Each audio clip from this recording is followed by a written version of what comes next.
ஆயா உங்களுக்கு நல்ல தாரமா இருப்பா, அதை புரிச்சுக்கணும்.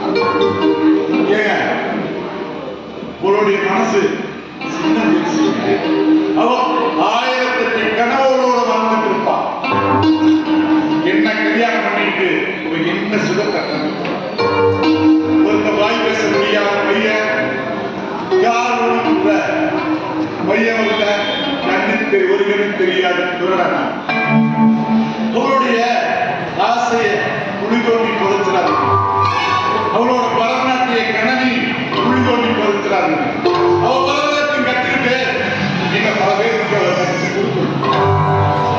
அப்படின்னா அவர் வெற்றி அனுபவிக்கிறதுக்காக நீங்களும் உங்க குழந்தைகளும் வெட்டியா போடணும் அப்படியே வெட்ட முடியுமா? நான் தான் வெட்டியா போயிட்டேன். என் குழந்தைகளுக்காக நீங்க கொஞ்ச நாள் பெரிய வரைக்கும் கொஞ்ச நாள் வாழ்ந்து அவங்கள ஃபர்ஸ்ட்ல ஒரு அங்கமா சேர்த்துட்டு அதுக்கப்புறம் பங்கு போட்டுக்கலாம்னு சொல்றீங்களா? பங்கு போட்டுக்க அபிநயத்தை நல்ல மனசு இருக்கு. அது மட்டும் இல்லாம அந்த பகவான் அடிக்கடி வீட்டுக்கு வந்து தொல்லை பண்றது உங்களுக்கே நல்லா தெரியும். பலமான தேவரை சந்திச்சு நான் போய் பேசி அதுக்கு ஒரு நல்ல முடிவு பண்றேன். நீங்க போய் சரந்த பூஜை அதுக்கு நான் வேலையெல்லாம் பாருங்க. போகும்போது அப்படியே குழந்தைல ஸ்கூல்ல இருந்து கூட்டிட்டு போயிருங்க. குழந்தைகளை ஸ்கூல்ல இருந்து கூட்டிட்டு போயிடுறேன். ஆமா, டேட்லாம் இருந்தேன். குழந்தைக்கு இந்த செயற்கைக்காக ஆர்டர் போட்டீங்களே, என்னாச்சு? வந்துருச்சா? டாக்டர் கேட்டேன். டாக்டர் வந்து இன்னும் ஒரு 10-15 நாளுக்குள்ள அந்த கால் வந்துடும், ஃபிட் பண்ணிருக்கான்னு சொல்லியிருக்கேன்.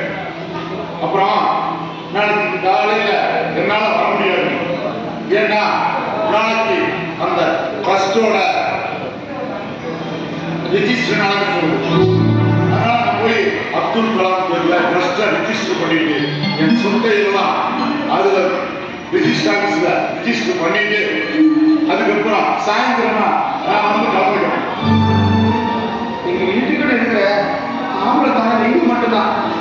உங்களையே அபிநயம் மீறி நாங்க என்ன பண்ணிருக்கோம்? ஆனா ஒண்ணு மட்டும் யோசனை பண்ணி பாருங்க, உங்க குழந்தையோட நிலைமை எதிர்காலம்.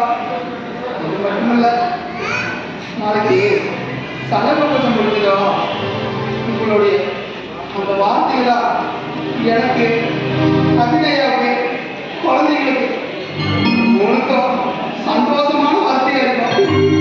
அதை நான் எதிர்பார்க்கிறேன். அதான் சொல்லுவீங்கன்னு நினைக்கிறேன். அப்படியே